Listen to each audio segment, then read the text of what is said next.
Pasok tayo. Yung main door natin, solid wood. Tapos yung ating lock set is a digital lock set na siya. Tara. Pagpasok natin, living area. And dito sa side na to, meron tayo ditong tatlong panel na owning na window. Naka-screen na rin siya. Tapos yung PVC na accent wall natin, para nagkaroon siya ng design dito sa side na to.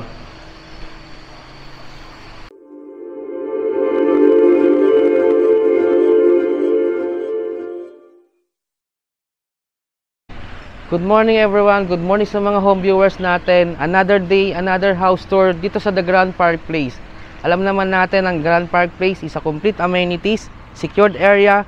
Tulad ng meron tayo ditong 24-hour security, meron tayo ditong clubhouse, swimming pool, basketball court, meron din tayo ditong gym. Alam naman natin ang The Grand Park Place is a secured subdivision dito sa May Imus. 24/7 ng ating security. At dito, required ka na magpa-sticker kasi may sticker policy sila. At syempre, ang The Grand Park Place, malapit ito sa De La Salle University, sa Emilio Aguinaldo College, at yung sa may labas natin, sa may entrance natin, pinaka main entrance, ando doon yung City Imus of Doctors Hospital. Sa kabilang side, ando doon yung SM Hypermart. Ang lapit lang nito, andyan yung Robinson Imus, ando dito rin yung ating SM Bacoor. Samahan nyo kaming muli para mag-house tour tayo dito sa 2-story single attached with 4 bedrooms, 3 toilet and bath dito sa loob ng The Grand Park Place. Tara, let's go!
Andito tayo ngayon sa kanyang pedestrian gate. Tapos meron na tayong naka-installed na doorbell dito. Ayun, no.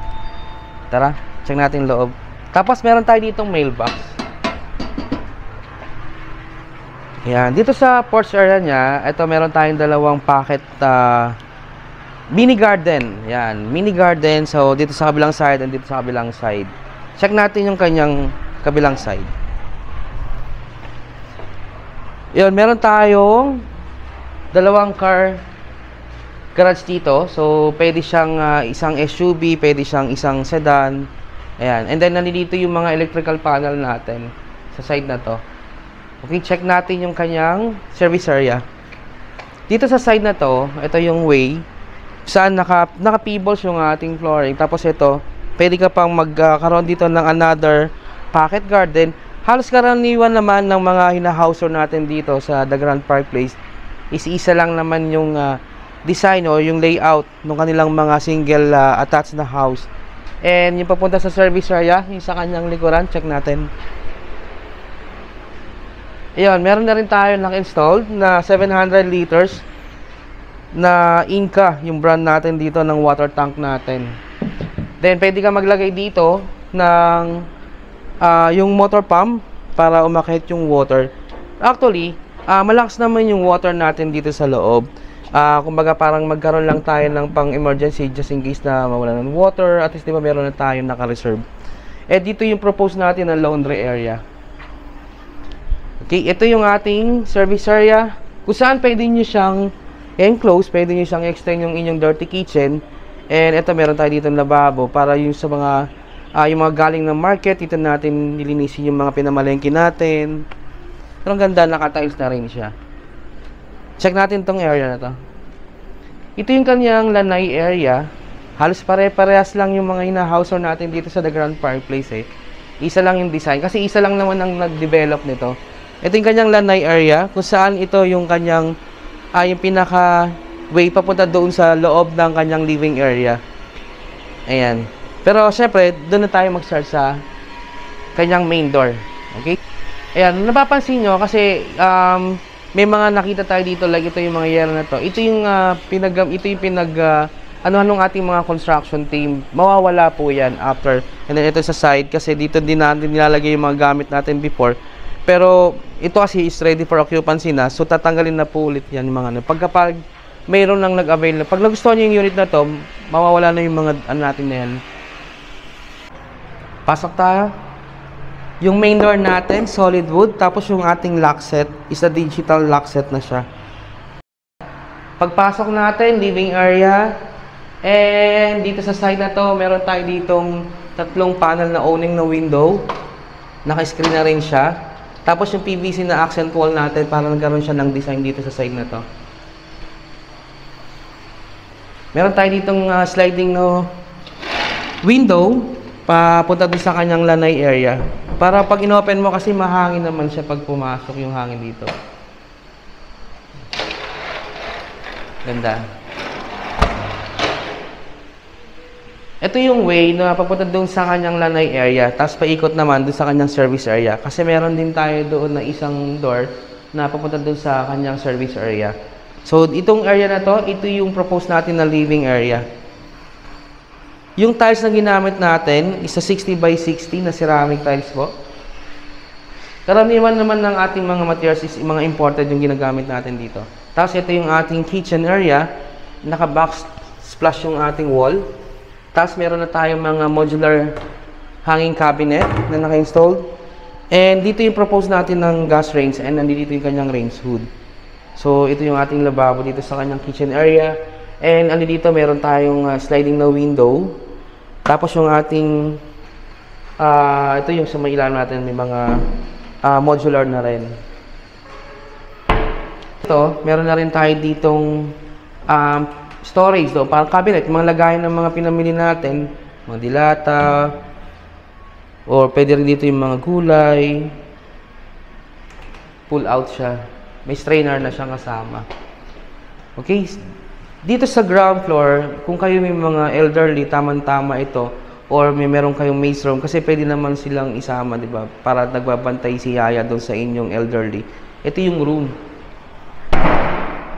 Marami kasing naghahanap sa amin ng mga house na gusto nila may room sa ground floor. So, tamang-tama ito kasi ito, malaki naman yung space na. And then dito yung propose natin na aircon. Pwede ka mag-split type. Tapos meron tayo ditong owning na window panel. Tapos meron siyang toilet and bath. Ito meron na siyang kasamang modular na cabinet, hanging. And ito, yung kanyang toilet and bath dito sa ground floor is a two-way. Meron daan din sa kabila sa may stairs. Tapos dito sa kanyang room, dito sa pang-elderly room natin. And check nyo yung toilet and bath niya. Ayan. Ito yung shower area. Pwede mo siyang i-enclose kasi may owning window doon. And ito yung kanyang ito yung lababo, ito yung kanyang bowl. Tapos ito yung sasabi kong two-way na door. Papunta doon naman sa kanyang stairs, sa may kanyang living area. Kung may mga bisita ka. Yung stairs natin sa may ilalim, pwede nyo pa siyang gawing stock room. pwede siyang enclose. Pero kasi meron tayong design dito na ano na PVC na accent na wall. Tapos meron tayo doong panel na para pumasok yung sunlight sa ilalim. Ganda nung design. Check na natin ngayon yung ating second floor kung saan doon natin makikita yung tatlong room. Tara. Bago tayo umakyat, meron another window po dito. Sliding na naka-screen na. Yung ceiling natin, flat ceiling siya. Pero may design siya ng drop sa gilid. Pwede ka maglagay ng pin light. Nakaabang na rin yung ating mga lagay ng mga ilaw. Tapos yung paint na ginamit natin, Boys and Paint po to, white color. Para mas maganda siyang tingnan, malinis, no? Mas maaliwalas. Check natin yung second floor. Yung stairs natin na ginamit, yung steps dito is solid na wood yan, apitong wood. And yung ceiling natin, high ceiling. Yan, tama-tama sa mga matataas, matatangkad. Yung handrails natin is kahoy yung ibabaw niya, solid na wood. Tapos ito, tubular steel. Dito, meron tayong dalawang panel doon para sa ating sunlight. And ito, owning na window sa baba and then panel doon sa taas na para pumasok yung kanyang liwanag. Para medyo tipid ka sa kuryente, open mo lang. Ito yung ating second floor. Yung master bedroom natin, dito pag-akyat ng hagdan, dito sa kanan, and yung bedroom 1 and bedroom 2 dito sa gitna. Unahin ko muna yung sa aking kaliwa. Tara, yun natin. Pagpasok natin, yung door natin, solid wood. And ito, meron tayong dalawang, yung ating window na sliding, may kasama ng screen.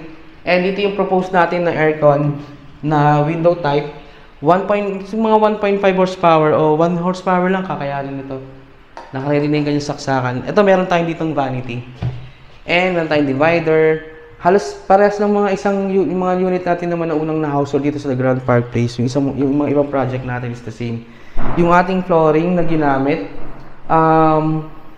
laminated na PVC na HTF, sorry. Okay, so yung bedroom 1 natin, may kasama na siyang modular na cabinet o closet. And ito yung kanyang toilet and bath. Check natin.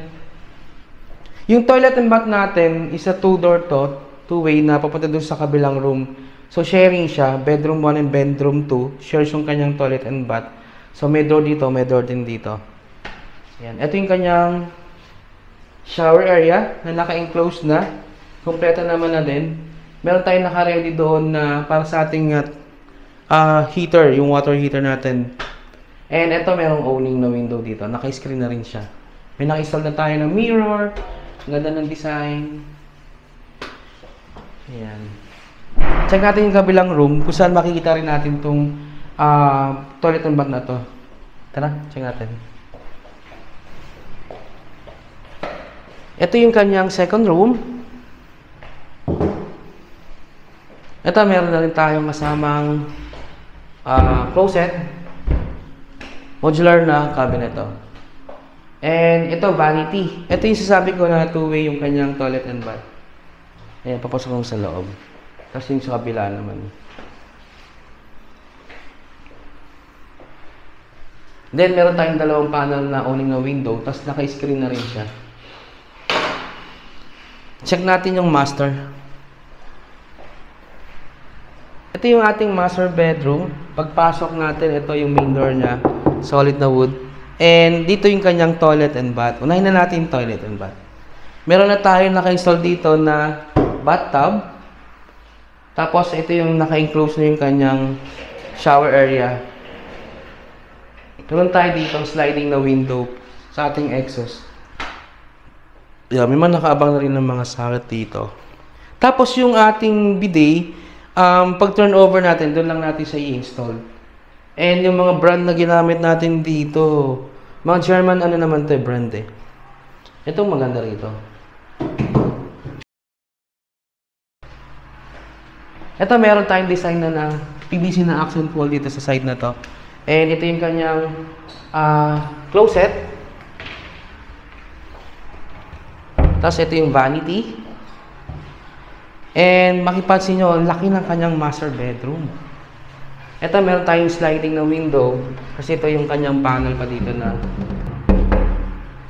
Tapos, ito yung kanyang papuntang balcony. Parehas lang yung size ng mga nauna nating mga balcony ng mga una nating mga unit. Ganda. Tapos, ito yung kanyang, naka siya, yung natural stone yung nilagay natin dito sa design ng kanyang fasad. Ganda. Tapos dito, ito, pwede ka maglagay ng small table kasi mahangin naman. Ito, tanaw mo yung papunta dun sa kanyang service area. Ganda. Recap lang natin yung full details ng house na to. Ito is 2-story single attached with 4 bedrooms, 3 toilet and bath. Ang lot area nito ay nasa around 150 square meter. Ang floor area nito is 197 square meter. Yung ground floor natin, tamang-tama kung naghahanap kayo ng may room sa baba, dahil ito meron siyang room sa ground floor niya. And kung may mga elderly kayo, o yung maid's room, kasi karaniwan talaga naghahanap sa amin ngayon, gusto nila merong room doon sa ground floor. Yon, so meron tayo ditong living area, dining area, kitchen area, yung lanay area, tapos yung ating dalawang carport to sa ating main entrance. Ayan. Okay, so kung kayo ay bago sa aming channel, huwag niyo pong kalimutan na mag-like, mag-subscribe, pa-share na rin po ng aming mga video. Baka isa sa mga relatives nyo, kamag-anak nyo, or mga kaibigan nyo naghahanap po ng house. Lalo-lalo dito sa area ng Imus, Cavite. At napakalapit lang nito sa highway, sa Aguinaldo Highway. Okay? And don't forget po, pa-hit nyo yung ating notification bell para lagi kayong updated sa mga bago naming mga house tour video. By the way, my name is James De La Rosa. I'm a property host from H&H Real Estate Marketing. Sabing thank you so much sa palagi nyo pagsama sa aming mga house tour video. And thank you for watching. Bye!